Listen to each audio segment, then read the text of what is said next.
e aos sodomitas e gomorreanos sem escapes para sair do fogo e enxofre. Se tivesse experimentado alguns dos milagres feitos em Cafarnaum, Corazim, Betsaida, se teriam arrependido. Do mesmo modo, ficam os mestres e doutores por causa do tesouro que Deus reparte particularmente entre eles, para que seja oferecido àquele que não sabe a diferença entre a mão direita e a mão esquerda, mas do juízo. Desde quando? Desde quando ouviram? Mateus 11, 21.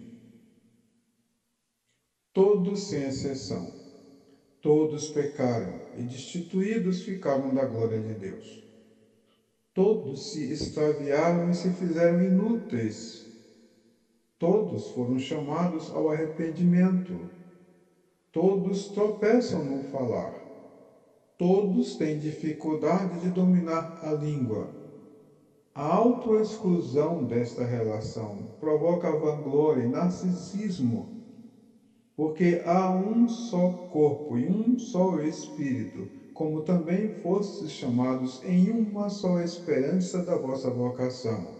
Um só Senhor, uma só fé, um só batismo, um só Deus e Pai de todos, o qual é sobre todos e por todos e em todos. Isaías 30, 15. Perfeito e poderoso. A língua é uma arma de difícil lida, mas que auxilia a outras armas, apesar do seu poder de autodestruição, porque é inflamada pelo inferno. O homem que conseguir dominar a sua língua terá exibido para a fugida do inimigo a sua arma mais afogueada.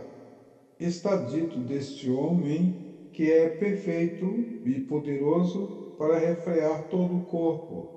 Não há quem não tenha dificuldade para dominar a língua. Tiago 3, 6. Freio na boca. Considerando que a vida e a morte estão no poder da língua, e que com a boca se faz confissão para a vida eterna, ou da mesma boca sai bênção e maldição, um freio à boca seria um grande benefício para o destino do homem, e a força da rédea e a nobreza do seu trabalho justificam ao homem em oração pedir a Deus: põe um guarda à minha boca, ou põe uma guarda à minha boca. Romanos 10, 10. A língua de fogo. O homem pode ser louvado ou criticado por causa do que sai da sua boca.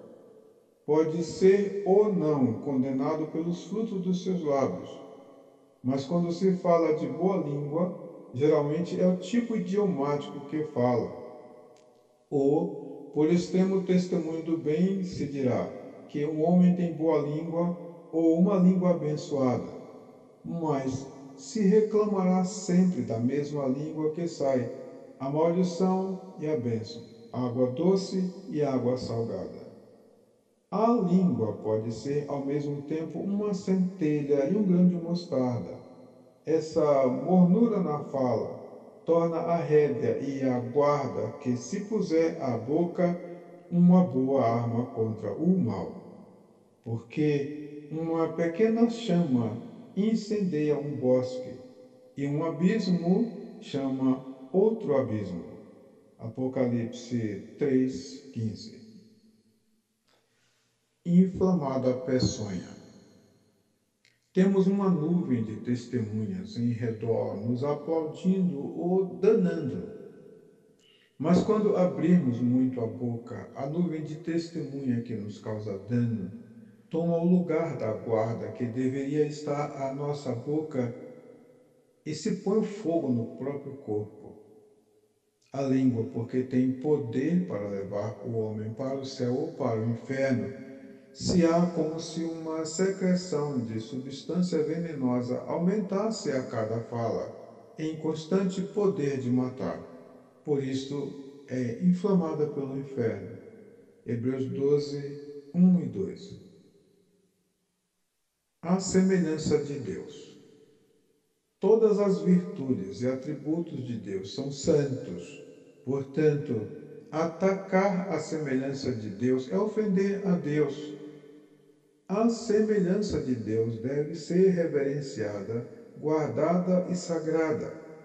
Parece que pouco lembramos dessa consagração, razão de não reconhecermos nosso próprio valor pessoal e nossa preciosidade buscada e salva por Ele, para Deus.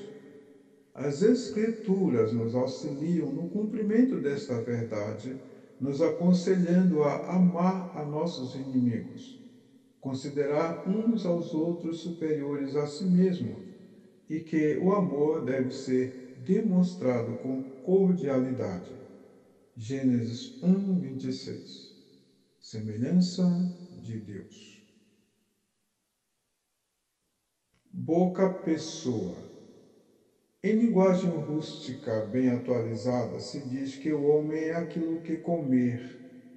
Melhorando, é o resultado daquilo que se alimenta, ou é moldado pelo que vê e lê, estuda e aprende.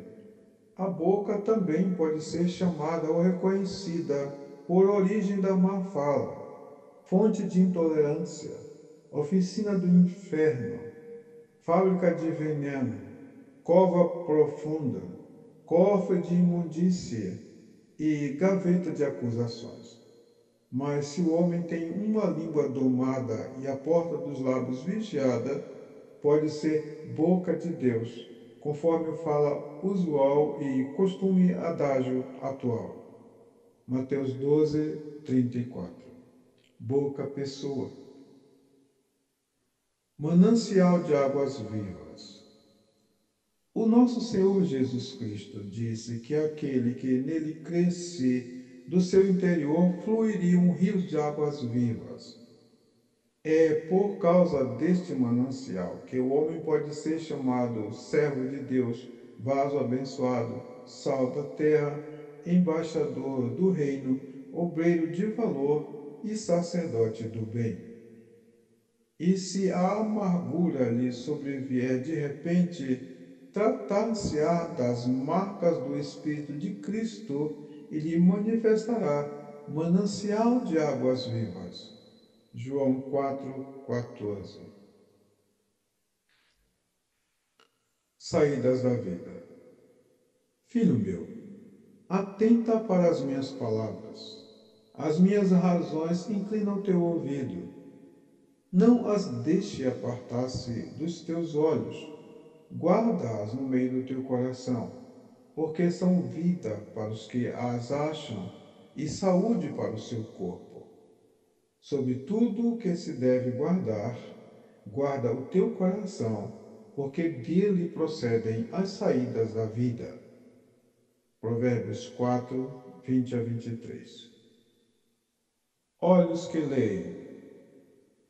A luz do mundo falou que se os olhos do homem forem bons, todo o seu corpo será luz.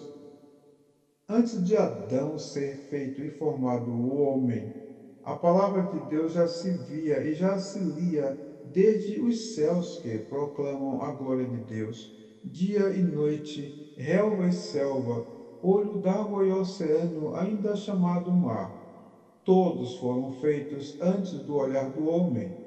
Assim, por outro lado, se vê e se lê a lei de Deus. A palavra de Deus é voz de Deus. Por isso, o que dava para ler e entender faria de todos os homens indesculpáveis. Os céus proclamam. Mateus 6, 22 e 23, Romanos 1, 18 a 21. Meio do coração.